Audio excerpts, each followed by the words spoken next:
이것이 바로 21세기 전쟁의 새로운 양상입니다. 총과 폭탄이 아니라 데이터를 분석하는 능력이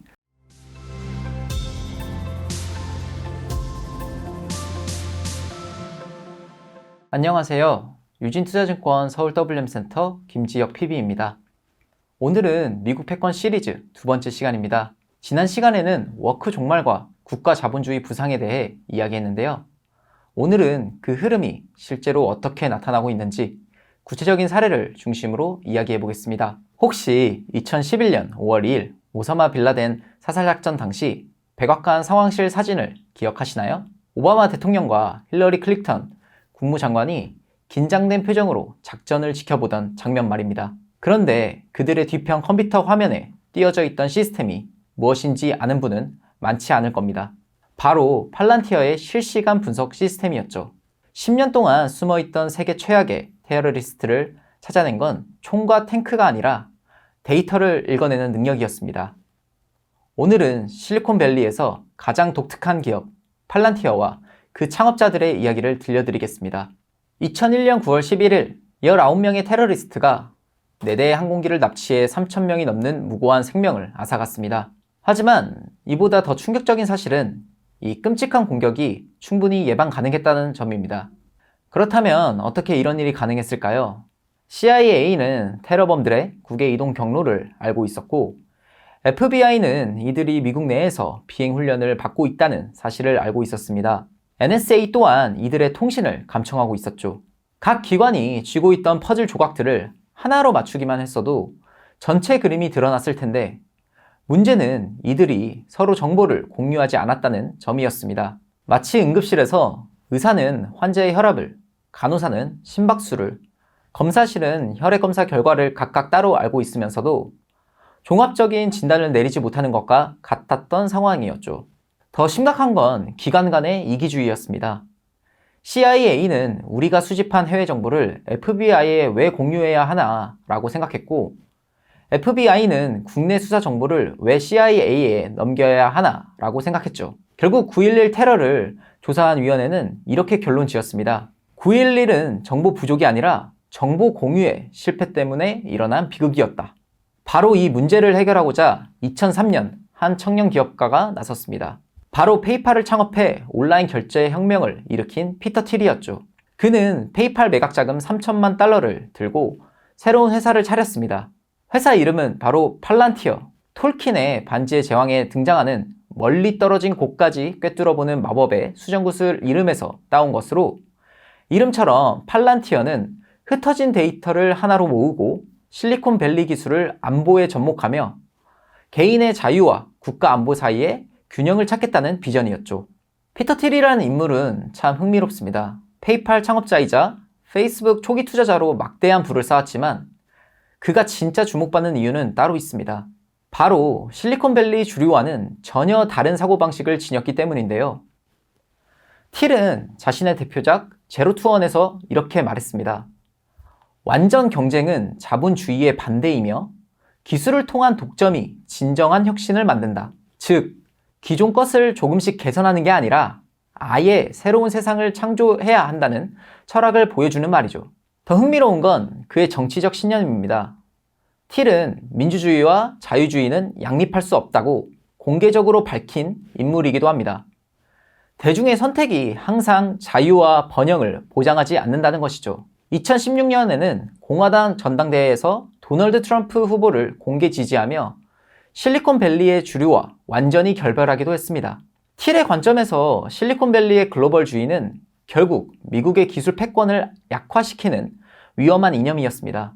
예컨대 구글의 중국 진출이나 페이스북이 전 세계를 연결하는 것이 반드시 미국에 유리한 것만이 아니라고 본 거죠. 그런데 팔란티어의 진짜 얼굴은 공동 창업자 알렉스 카프를 통해 드러납니다. 그는 실리콘밸리에서 보기 드문 독특한 이력을 가졌는데요. 스탠퍼드에서 법학을 전공한 뒤 독일로 건너가 신칸트주의 철학으로 박사 학위까지 받았습니다. 실리콘밸리 CEO 중 철학 박사 출신은 아마도 카프가 유일할 겁니다. 카프는 개인적으로 진보적 가치를 지지합니다. 하지만 동시에 이렇게 말하죠. 그 가치들이 살아남기 위해선 미국의 패권이 유지돼야 한다. 민주주의를 지키기 위해서는 때로는 비민주적 수단도 필요하다. 다소 역설적으로 들릴 수 있지만 그는 자유를 지키기 위해선 힘이 필요하고 그 힘의 중심은 미국이어야 한다는 신념을 가진 사람입니다. 실제로 카프는 올해 한 인터뷰에서 이렇게 말했습니다. 우리 회사의 첫 번째이자 주요 목표는 미국을 더 강하고 더 나은 곳으로 만드는 것이다. 팔란티어에게 비즈니스는 수단일 뿐 그 궁극적인 목표는 미국의 패권 유지로 전형적인 전략적 국가 자본주의의 실리콘밸리 버전이라고 할 수 있죠. 자, 이제 다시 2011년으로 돌아가 보겠습니다. 미국은 무려 10년간 오사마 빌라덴을 추적했지만 끝내 찾지 못하고 있었습니다. 왜 그랬을까요? 그 이유는 정보가 부족해서가 아니라 오히려 정보가 너무 많았기 때문입니다. 전화기록, 금융거래 내역, 위성사진, 인적 네트워크 등 수십만 건의 데이터가 각 기관에 흩어져 있었죠. 마치 수많은 사람들이 거대한 퍼즐 조각을 나눠 들고 있으면서도 서로 누가 어떤 조각을 가지고 있는지조차 모르는 상황과 같았습니다. 이때 팔란티어의 고담 시스템이 등장합니다. 고담은 이 방대한 데이터를 하나로 통합하고 연결해 마침내 빌라덴이 신뢰할 만한 전령을 식별했습니다. 그 전령을 추적하자 파키스탄 아보타바드에 수장한 저택이 나타났고 그곳이 바로 10년 숨바꼭질의 마지막 무대가 되었던 것입니다. 그리고 네이비실 팀 6가 빌라덴을 사살한 2011년 5월 2일 백악관 상황실에서는 팔란티어의 실시간 분석 화면이 작전의 전 과정을 그대로 중계하고 있었습니다. 이것이 바로 21세기 전쟁의 새로운 양상입니다. 총과 폭탄이 아니라 데이터를 분석하는 능력이 전장의 승패를 좌우하는 시대, 팔란티어는 그 최전선에 서 있었습니다. 그렇다면 팔란티어는 어떻게 이렇게 강력한 정보를 만들어낼 수 있었을까요? 그 핵심은 바로 온톨로지 기술에 있습니다. 기존 데이터베이스는 정보를 엑셀표처럼 이름, 나이, 직업 같은 속성 중심으로만 정보를 저장했습니다. 정적인 구조였죠. 하지만 팔란티어는 달랐습니다. 현실 세계를 그대로 디지털로 옮겨놓은 것입니다. 사람, 건물, 자동차 같은 모든 요소를 각각 객체로 모델링하고 이 객체들 사이에 모든 관계를 연결했습니다. 예를 들어 김철수가 A은행에서 돈을 인출한다면 김철수 객체, A은행 객체, 금융거래 객체가 모두 실시간으로 연결되는 거죠. 이 온톨로지의 기술의 위력은 우크라이나 전쟁에서 극명하게 드러났는데요. 팔란티어는 러시아군의 부대 배치, 보급선, 통신망, 지휘체계를 모두 모델링해 실시간으로 통합 분석했고 AI는 그 위에 가장 효과적인 타격 지점을 계산해냈습니다. 결과는 놀라웠습니다. 팔란티어 시스템은 90% 이상의 정확도로 목표를 식별했고 우크라이나 군의 의사결정 속도는 무려 4배 빨라졌습니다. 전쟁이 총과 포탄이 아닌 데이터와 AI의 싸움으로 바뀌는 시대가 현실이 된 것이죠. 더 놀라운 건 전투가 끝난 이후입니다. 팔란티어는 전쟁으로 파괴된 인프라를 분석해 재건 우선순위까지 제시합니다. 어느 다리를 먼저 복구해야 할지, 어느 발전소를 먼저 복원해야 할지를 데이터로 계산해 주는 거죠. 팔란티어의 야망은 여기서 끝나지 않습니다. 이들은 미국은 물론 영국, 프랑스, 독일, 일본, 한국, 호주 등 주요 동맹국들을 하나의 거대한 정보 네트워크로 연결하고 있습니다. 그럼 이게 왜 중요할까요?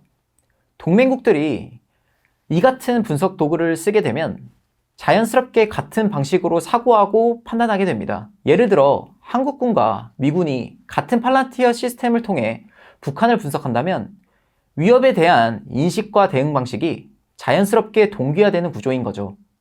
이것이 바로 21세기형 동맹의 모습입니다. 군사기지나 무기를 공유하는 것이 아니라 생각하는 방식 자체를 공유하는 새로운 형태의 연합인 거죠. 팔란티어 CEO 알렉스 카프가 한 말이 인상적인데요. 우리는 단순히 소프트웨어를 파는 게 아닙니다.